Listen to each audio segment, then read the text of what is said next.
the script, it was at a time where I was reading loads and loads of material, and then I received this one and I instantly just fell in love with it. I fell in love with the period. The story was so intriguing. I really wanted to find out more about the characters.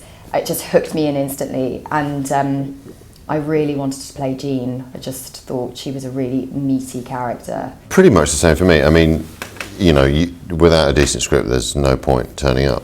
And it's a fantastic script. Also, I think it's a measure of Paul's experience and sophistication as a screenwriter is that often in scripts, people talk too much. They just talk too much. And he's very confident in how he writes. And really, all the characters in this use 3 words when most people would use 5. And I think that, as for actors, that's amazingly useful because it gives you spaces to fill. And that's true of all of the characters in the show. And as Zoe says, you know, it's such a rich stew of characters anyway, all with stuff to hide, that it was pretty irresistible proposal from the outset, really. And again, for me, it's a cracking part, so.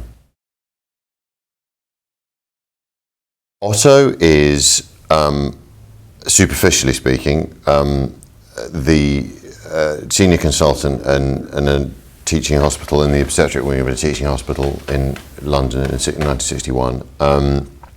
He also has, as many people of his generation would have done, some military experience. He's married with a son and appears to be utterly in control of all aspects of his life, and it would also appear is impossible to ruffle in any situation whatsoever.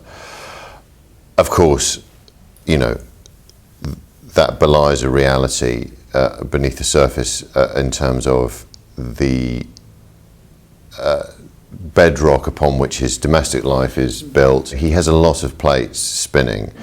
And when I read it, I said to Paul, you know, does presumably anyone who's this pathologically able to remain calm in the face of anything is going to fall completely to pieces at some point? And he was like, oh yes, and I was like, all right, I'm in, because that seemed like an interesting journey to go on. With all of the characters in Breathless, everyone has a secret. Everybody's lying about something, and Jean in the first episode, more than most, really.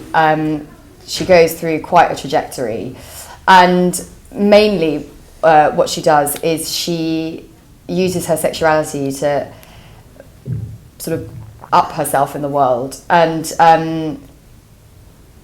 decides she wants to marry a doctor, uses her sexual wares and manages to get this doctor, and it's a huge thing for her, but in the process she's completely lying about her background. But what's great about it is that it's so of the time. I mean, women's choices were limited, and she is doing all she can within those confines, and so she's actually quite a strong character, which is really nice to play. Strong but flawed, and with loads of vulnerability in the mix. So it's just so many different things at once. And that's really fun.